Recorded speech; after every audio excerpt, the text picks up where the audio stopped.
ele é estudioso. A gente sabe que ele é cientista e que as contribuições dele foram utilizadas em todos os campos de área do conhecimento.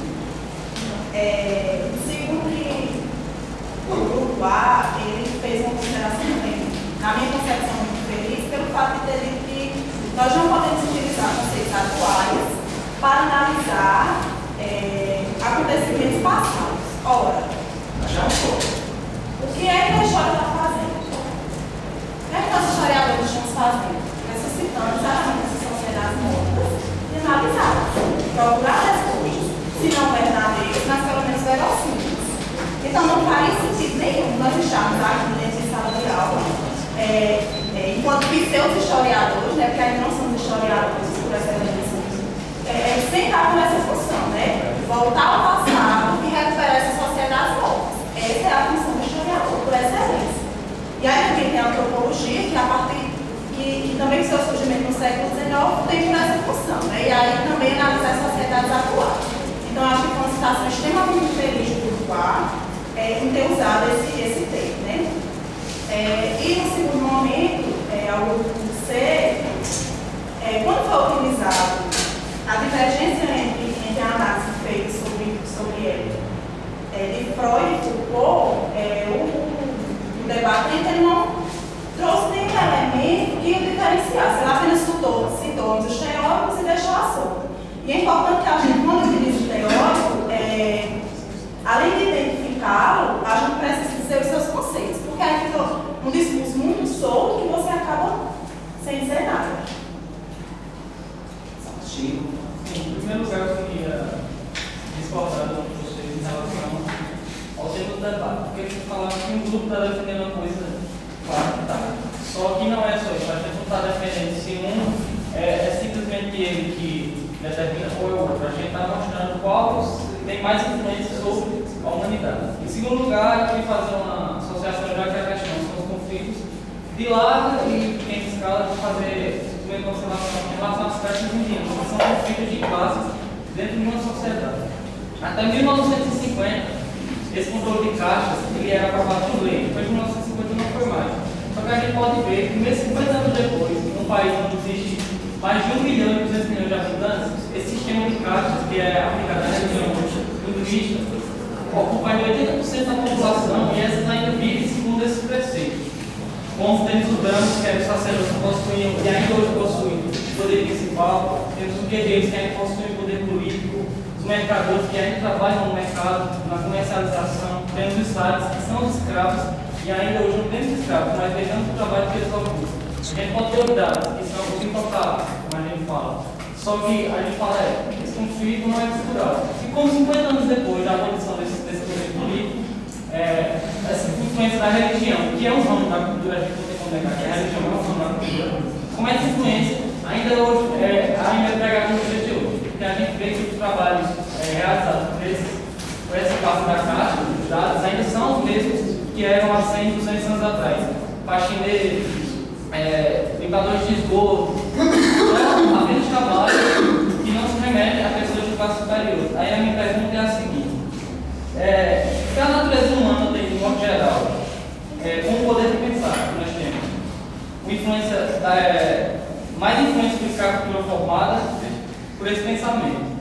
A minha pergunta é se a natureza tem essa influência nessa sociedade e nas sociedades anteriores, e todas as sociedades do mundo, porque se ela tiver um poder tão influente, descartando todas as influências culturais, como religião, educação de pai para filhos, leis judiciais, como seria a sociedade hoje se não seguisse esses preceitos culturais? Essa é a minha pergunta. Bom dia, eu só queria fazer uma consideração, já que não me apresentaram. João, então, como a gente está responsável para esclarecer algumas histórias aqui, eu só queria me referir a Felipe para que a gente se situe e venha entender o que eu quero dizer. No caso, Felipe, quando você falou aí dos conflitos israelo-palestinos e colocou a criação independente ou não da cultura, o que está posto é o instinto que acabou. Independente, já que os israelitas... Eu acho que o grupo agora que vai falar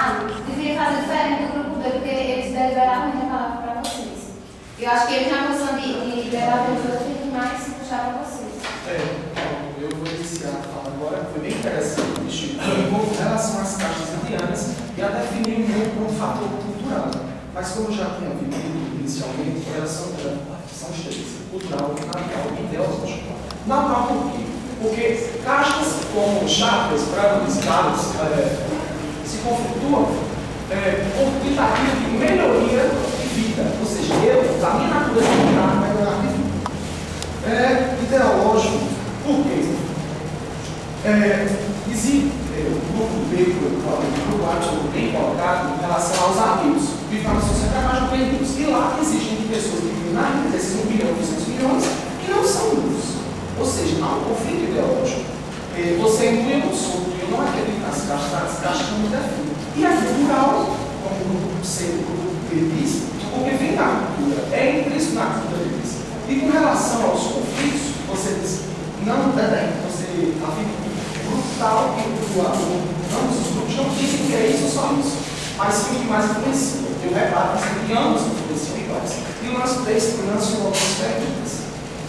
Tirando só a relação do conflito árabe-israelense, a gente tem outros conflitos, como o país curdo, temos massacre de Halab, da Saddam Hussein, pode ser o quê? Cultural, pode ser natural. Os curdos querem o quê? Território. Os iraquianos não seguem. Cultural também, pois são etnias diferentes. O conflito, digamos, também de Tuts e Hutus, minorias étnicas, ambas se entraram em conflito, em atrito, em relação ao território e à cultura. O árabe-israelense e outro, levando em consideração a Índia, muito paquistanês com relação ao Vale da Caxemira. Com a divisão do Paquistão da Índia, do fim do Raj britânico na Índia, surgimos o quê? Tivemos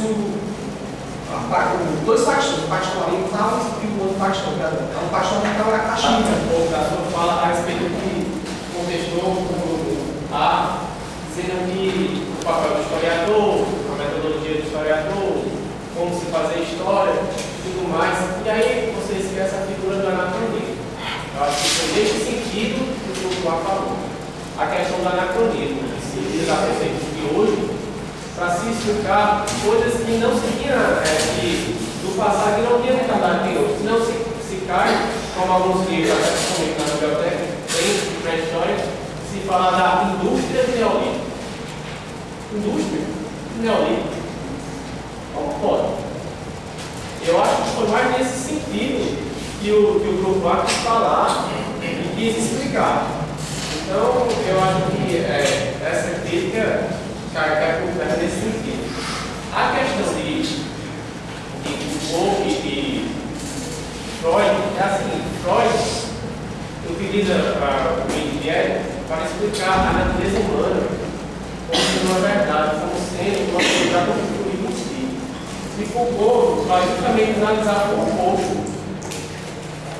Não vai virar como se fosse a natureza já foi criada. Então ele vai, inclusive, criticar esta análise de Freud. Está entendendo? Claro que ele não vai mas vai levar uma reflexão da construção da construção dessa análise. Eu acho que vou fazer uma síntese do debate que eu percebi aqui em cada um dos grupos, focando que eles procuraram mostrar para vocês, né? O grupo A, eu percebi que eles queriam mostrar que os conflitos são ocasionados apenas pelo instinto, que o instinto é o que leva a ter todos os conflitos que tem na história da humanidade. Procurou mostrar também que a ação humana é baseada pelo instinto e pela sensação. E, justamente como ela mostrou, que eles procuraram mostrar que os motivos dos conflitos têm que ser buscados no passado e não a partir de uma análise do presente ou do futuro. E por isso eles mostraram que puderam começar os conflitos do Egito e da Mesopotâmia, baseados estritamente no território, na música do território prévio. O grupo B, ele negou a posição do grupo A, mostrando que os conflitos eles não são baseados pelo instinto, eles até chegaram a negar o instinto, mostra que a cultura ela é a grande influência nos conflitos da humanidade, que a cultura é uma